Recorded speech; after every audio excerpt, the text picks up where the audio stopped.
Students, आज अपना LLB final year का सब्जेक्ट सीआरपीसी पढ़ेंगे।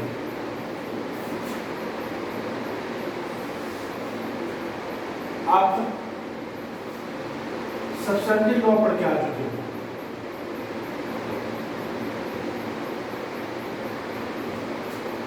लेकिन फाइनल ईयर में हम इस बार प्रोसीजरल लॉ पढ़ेंगे।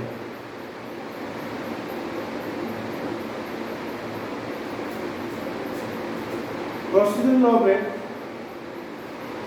फौजदारी को मामले में न्यायालय के द्वारा क्या प्रक्रिया अप्लाई जाती है, उसके संबंध में सीआरपीसी में हम विस्तृत रूप से पढ़ेंगे। सब्सटेंटिव लॉ क्या होता है? जैसा कि आपको पता है, वो लॉ जो व्यक्ति के राइट्स और ड्यूटीज के बारे में बताता है और इन राइट्स एंड ड्यूटीज को किस तरह से एनफोर्स किया जा सकता है, किस तरह से इसको लागू कराया जा सकता है, वो विधि प्रोसीजरल लॉ कहलाती है।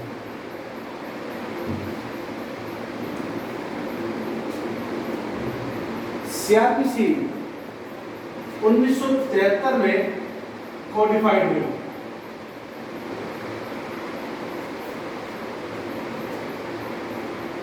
कोडिफिकेशन के बाद में मुख्यतः जो परिवर्तन आया वो ये आया कि पावर्स का सेपरेशन हो गया।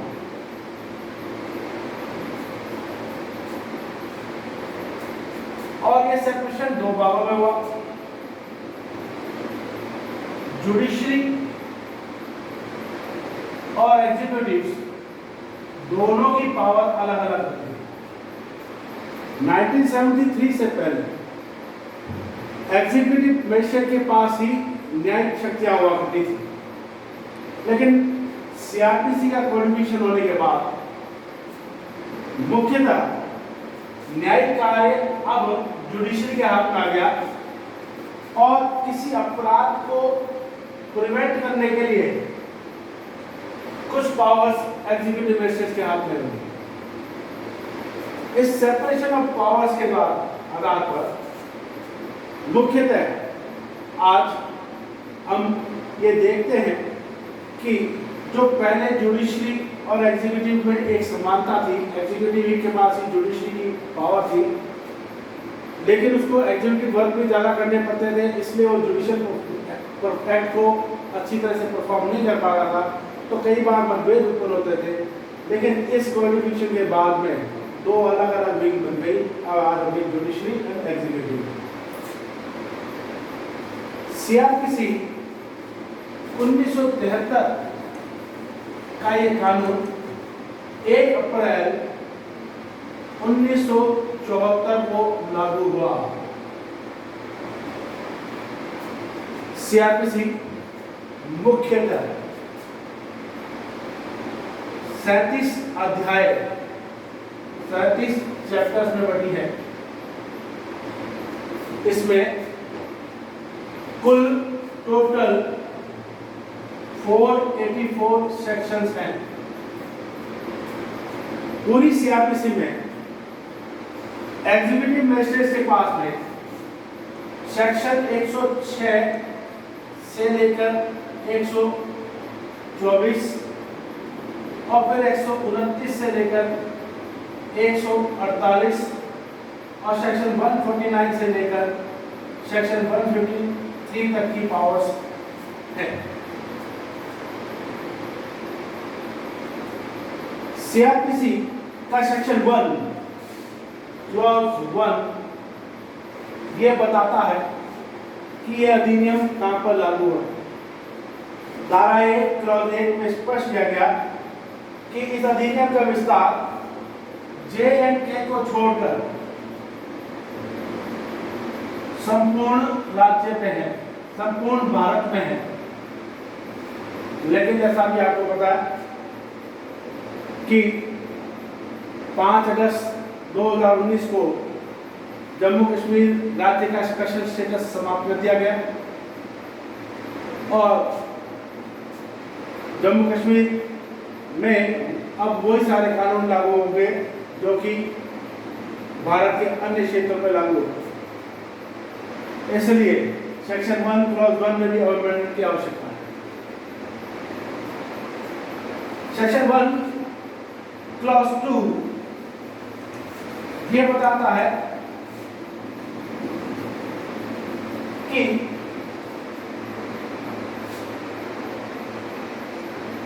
अध्याय 8, 10 और 11 के प्रावधानों को छोड़कर शेष सीआरपीसी के सारे प्रावधान नागालैंड राज्य को और जनजाति क्षेत्र को लागू नहीं होंगे। यह अध्याय 8, 10 और 11 कार्यपालक मजिस्ट्रेट और पुलिस की जो निवारक शक्तियां जो 106 से लेकर के 120 और 129 से लेकर 148 और 149 से लेकर 153 तक में बताई गई है, वो जो प्रावधान सीआरपीसी में किए गए हैं वो प्रावधान नागालैंड राज्य को और जनजाति क्षेत्र को लागू होते हैं। उसके अलावा अन्य प्रावधान जो अध्याय इसमें दिए हैं वो उसके ऊपर लागू नहीं होंगे। लेकिन इसी सेक्शन 1 क्लॉज 2 के परंतु में प्रावधान किया है कि संबंधित राज्य सरकार यानी नागालैंड राज्य सरकार राजपत्र में अधिसूचना जारी करके सीआरपीसी के अन्य प्रावधानों को एज इट इज जैसे सीआरपीसी में उल्लेखित किए गए या उसमें किन्हीं परिणामिक उपांतरों सहित जैसा स्टेट की स्थिति है उसके अनुसार वहां पर इसमें अमेंडमेंट करके वह अन्य प्रावधानों को भी लागू कर सकती है। सेक्शन 1 क्लॉज 2 के स्पष्टीकरण में स्पष्ट किया कि जनजाति क्षेत्र से क्या तात्पर्य है। हम बात कर रहे हैं कि सीआरपीसी के अध्याय 8, 10, 11 के प्रावधान जनजाति क्षेत्रों पर लागू नहीं होंगे। तो भारत तो बहुत बड़ा है, कई राज्यों में जनजाति क्षेत्र हैं, तो ऐसे कौन से जनजाति क्षेत्र हैं जिन पर ये लागू नहीं होंगे। इसलिए सीआरपीसी क्लॉज 1 सब क्लॉज 2 के स्पष्टीकरण में स्पष्ट कर दिया कि जनजाति क्षेत्र से क्या तात्पर्य है। जनजाति क्षेत्र के लिए स्पष्ट किया कि 1 जनवरी 1972 से ठीक पूर्व भारतीय संविधान की 6ठी अनुसूची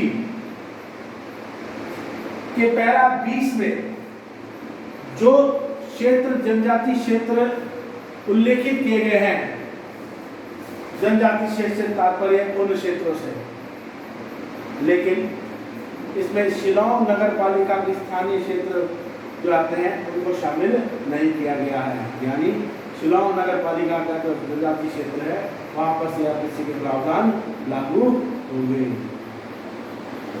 सेक्शन 1 स्पष्ट करता है कि इस अधिनियम का संक्षिप्त नाम क्या है। इस अधिनियम का संक्षिप्त नाम है दंड प्रक्रिया संहिता 1973। हालांकि इसके अंदर समय समय पर काफी संशोधन हो गए। हम संशोधित प्रावधानों का भी अलग से उल्लेख करेंगे। सीआरपीसी संशोधन अधिनियम 2008 भी कहलाती है। तो मूल सीआरपीसी 1973 धारा 1 क्लॉज 1 इसके संक्षिप्त नाम के बारे में बता दी और धारा 1 क्लॉज 2 इसके एक्सटेंशन के बारे में बात करती है। इसके एक्सटेंशन में हमने बात की कि सब जम्मू कश्मीर राज्य को छोड़कर ये पूरे भारत में लागू है। लेकिन मैंने जैसा भी पहले कहा कि लास्ट ईयर 5 अगस्त को भारत सरकार ने संसद के द्वारा वह इस जम्मू कश्मीर राज्य के विशेष दर्जे को समाप्त कर दिया गया। भारत के तमाम कानून अब जम्मू कश्मीर राज्य में लागू होते हैं। इसलिए ये भी जो है संशोधन सहित लागू होगी। क्लॉज 2 इसके एक्सटेंशन में स्पष्ट करती है कि अध्याय 8, 10 और 11 के उपबंधों को छोड़ करके शेष उपबंध नागालैंड राज्य और जनजाति क्षेत्र को लागू नहीं होंगे। लेकिन सीआरपीसी में एक प्रावधान किया गया कि संबंधित राज्य सरकार चाहे तो अपने यहाँ पर गजट में नोटिफिकेशन करके सीआरपीसी के प्रावधानों जैसा कि मूल रूप से उल्लेखित किए गए उन सबको एज इट इज या उनमें अपने राज्य की इच्छा, अपने राज्य की आवश्यकता अनुसार परिणामी रूपांतरों करके उसको अपने राज्य में लागू कर सकते हैं। जनजाति क्षेत्र को डिफाइन किया गया कि जनजाति क्षेत्र के अंदर वह क्षेत्र शामिल है जो 21 जनवरी 1972 से ठीक पूर्व भारतीय संविधान की 6ठी अनुसूची के पैरा 20 में जनजाति क्षेत्र के रूप में निर्दिष्ट किए गए हैं, उन क्षेत्रों को जनजाति क्षेत्र कहा। और ऐसे क्षेत्रों पर अध्याय 8, 10, 11 के प्रावधान तो लागू होते हैं, तो ये शेष सीआरपीसी लागू नहीं होते। लेकिन जनजाति क्षेत्र में शिलांग नगर पालिका के स्थानीय क्षेत्रों को शामिल नहीं होते। ये अधिनियम 1 अप्रैल 1974 को लागू हुआ, जैसा कि मैंने पहले बोले। सीआरपीसी को पढ़ने से पहले इसके को गहनता से हम अध्ययन करें, इससे पहले हमें इसकी परिभाषा क्लॉज, इसकी डेफिनेशन क्लॉज को समझना बहुत जरूरी है, क्योंकि इस डेफिनेशन क्लॉज से हमारे को समझ में आएगा कि जो टर्मिनोलॉजी सीआरपीसी में जहाँ पर उल्लेखित की गई है उनको अलग से स्पष्ट रूप से परिभाषाओं के अंदर क्या किया गया है, डिफाइन कर दिया गया है। जैसे bailable offence, what do you mean by bailable offence? जमानती अपराध क्या है? इसको सेक्शन 2 क्लॉज 1 में डिफाइन करें। जमानती अपराध या जमानती मामले से ऐसा मामला अभिप्रेत है जिसे दंड प्रक्रिया संहिता की प्रथम अनुसूची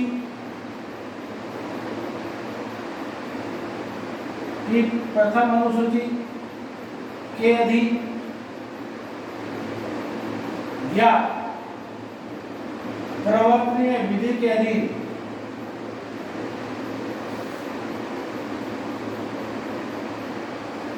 जमानतीय दर्शाया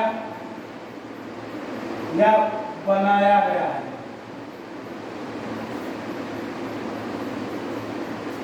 सीआरपीसी के एंड में एक फर्स्ट शेड्यूल दे रखी है। यह फर्स्ट शेड्यूल 2 भागों में बटी। पहले भाग में भारतीय दंड संहिता के अपराधों का उल्लेख किया गया, उनकी एक डिटेल सूची दी हुई है। उसमें बता रखा है कि ये भारतीय दंड संहिता का ये अपराध बेलेबल है, नॉन बेलेबल है, कॉग्निजेबल है, नॉन कॉग्निजेबल है या किस न्यायालय के द्वारा विचारणीय है। इसलिए बेलेबल ऑफेंस की डेफिनेशन देते समय स्पष्ट किया गया धारा 2(1) के अंतर्गत कि बेलेबल ऑफेंस वो ऑफेंस है जो दंड प्रक्रिया संहिता की प्रथम अनुसूची के अधीन जमानत के दर्शाया या बनाया गया है। लेकिन बहुत से ऐसे ऑफेंस हैं जो आईपीसी के से भिन्न है, जिनका उल्लेख आईपीसी में नहीं, उसके लिए अलग से लॉ बना हुआ है, जैसे SC/ST एक्ट, जैसे एंटी करप्शन एक्ट। इसलिए इसी परिभाषा में यह और स्पष्ट कर दिया गया कि एनी एनफोर्सेबल लॉ, कोई भी ऑफेंस जो किसी एनफोर्सेबल लॉ के अधीन, यानी एनफोर्सेबल लॉ मतलब जो अभी वर्तमान में भारत में जो कानून प्रचलन में है उस विधि के अधीन जिसको जमानती बनाया गया है, उस अपराध को हम जमानती अपराध कहेंगे।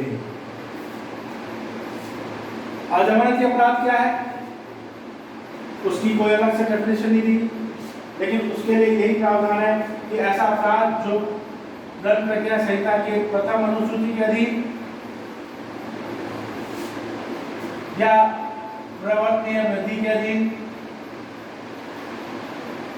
अजमानतीय बनाया या दर्शाया गया है, उसे हम अजमानती अपराध बोलते हैं। सीआरपीसी के सेक्शन 436,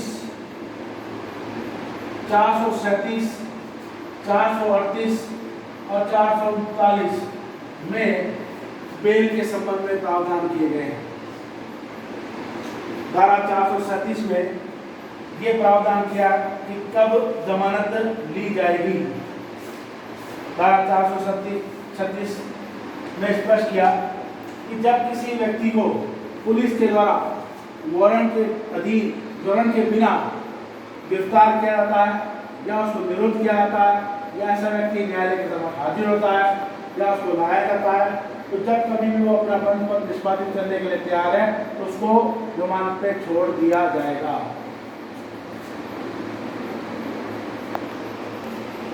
धारा 436 में यह प्रावधान भी किया गया कि यदि ऐसा अधिकारी या न्यायालय ठीक समझता है कि जिस व्यक्ति को निरुद्ध किया गया है वो व्यक्ति निर्दल व्यक्ति है और वो अपना प्रतिभूति देने में असमर्थ है, तो ऐसी स्थिति में उस व्यक्ति को से प्रतिभूति लेने के बजाय उसको उसके बॉन्ड पर छोड़ा जा सकता है। निर्दल व्यक्ति कौन है? धारा 436 के स्पष्टीकरण में उल्लेख किया। ऐसा व्यक्ति निर्दल व्यक्ति माना जाएगा जो अपने गिरफ्तारी के दिनांक से 7 दिवस के भीतर जमानत देने में असमर्थ रहता है। ऐसे व्यक्ति को सीआरपीसी में निर्दल व्यक्ति की कैटेगरी में माना गया और ऐसे व्यक्ति को धारा 436 में प्रावधान किया गया कि ऐसे व्यक्ति को क्या है, न्यायालय उसकी खुद के बॉन्ड पर छोड़ सकता है, प्रतिभूति लेनी आवश्यक नहीं। धारा 436A में, लेकिन धारा 436 में ये प्रावधान किया गया कि जहाँ पर किसी व्यक्ति के ऊपर ऐसे अपराध का आरोप है जो बेलेबल है, उसको बेल राइट के रूप में मिलती है। लेकिन अगर ऐसा व्यक्ति जब एक बार जमानत पर छोड़ा जाता है और उन जमानत की शर्तों का पालन नहीं करता और उसके बेल बॉन्ड फॉरफिट हो जाते हैं, तत्पश्चात जब वो गिरफ्तार किया जाता है तो भले ही अपराध बेलेबल बना, कोर्ट उसकी जमानत लेने के लिए बाध्य नहीं है। धारा 436 2 में इसकी स्पष्ट प्रावधान है। धारा 436 क्लॉज ए में प्रावधान किया गया जो बहुत महत्वपूर्ण प्रावधान है। पहले कई बार ये देखने में आता था अभियुक्त को अरेस्ट करने के बाद ट्रायल के दौरान में वो कई लंबे समय तक जो है जेल में ही रहता था और बाद में उसकी काफी लंबे पीरियड बाद जमानत होती थी और कई बार वो दोष मुक्त भी हो जाता था। तो ये प्रश्न उत्पन्न होते थे कि साहब उसने ऑफेंस ऐसा किया, उसकी बेल लंबे समय तक हो गई, जो उस अपराध के लिए मैक्सिमम नियत अवधि थी उससे ज़्यादा वो जेल में रह गया। इन सब को देखते हुए धारा 436A जोड़ी गई और ये प्रावधान किया गया कि क्या व्यक्ति को कितने समय तक कारावास में निरुद्ध रखा जा सकता है। इस धारा 436A में ये प्रावधान किया गया कि अगर कोई व्यक्ति जिसे किसी अपराध में आरोप में गिरफ्तार किया, यदि वो इंक्वायरी के दौरान में या ट्रायल के दौरान में या इन्वेस्टिगेशन के दौरान में कारावास में रहा है और वह उतने अवधि तक कारावास में रह चुका जो उस अपराध के लिए अधिकतम नियत अवधि का आधा है या आधे से अधिक अवधि तक वो निरुद्ध रह चुका है, तो कोर्ट उसको जो है उसके बेल बॉन्ड पर प्रतिभूति सहित या रहित बंधक निष्पादित करने में छोड़ सकती है। लेकिन इसमें यह स्पष्ट भी प्रावधान किया गया, ऐसा छोड़ने से पहले लोक अभियोजक को सुना जाएगा, अभियोजक को सुना, प्रोसिक्यूशन को सुना जाएगा, प्रोसिक्यूशन को सुनने के बाद ही जो है इस प्रावधान का उपयोग किया जाता है। कोर्ट चाहे तो ऐसे व्यक्ति को व्यक्तिगत दंडपत्र के साथ प्रतिभूति रहित व्यक्तिगत दंडपत्र पर छोड़ सकती है, प्रतिभूति नहीं ले, ये भी उसकी डिस्कशन है। और ऐसा भी हो सकता है कि वो उसको प्रतिभूति सहित दंडपत्र पर छोड़।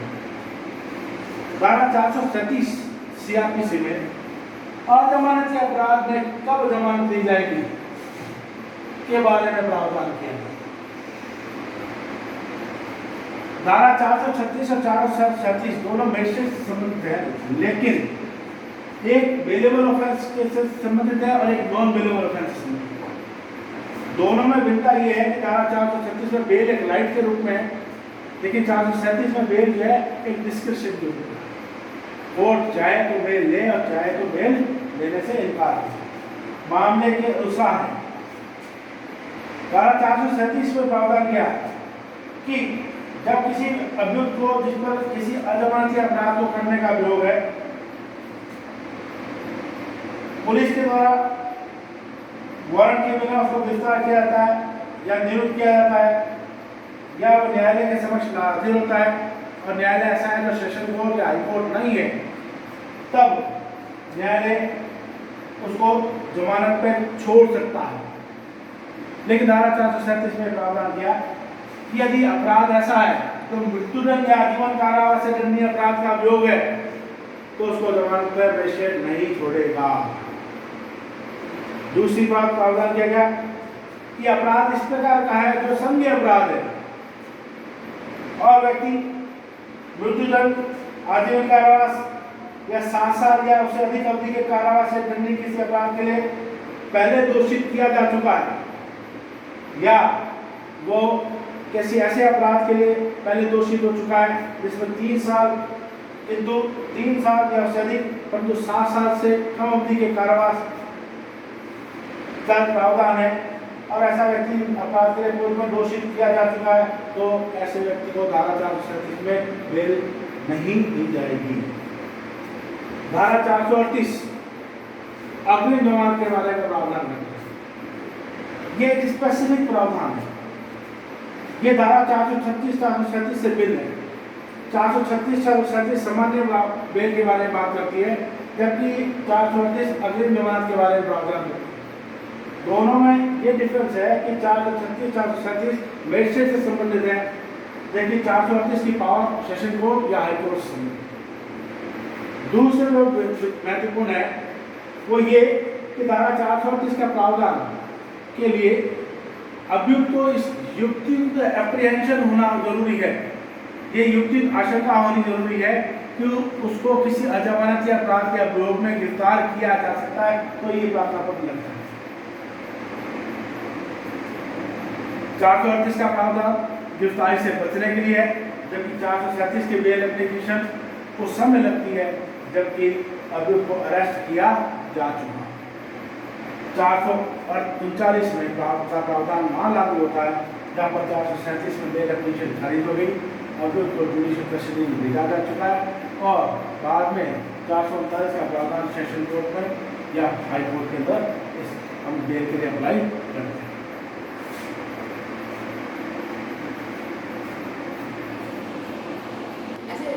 किसी भी अभियुक्त की जमानत स्वीकार करने से पहले न्यायालय अपराध की गंभीर प्रकृति को,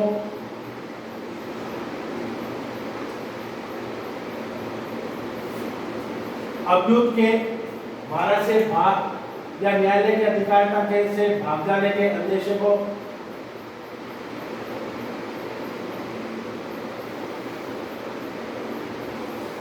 गवाहों को टैंपरविद करने की संभावना को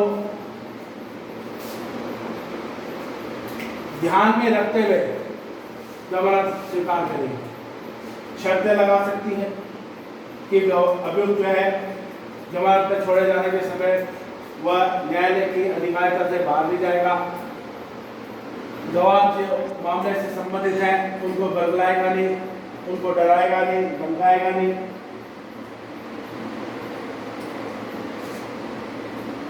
जो मामले का पीड़ित पक्षकार है उसको किसी तरह से धमकाएगा नहीं।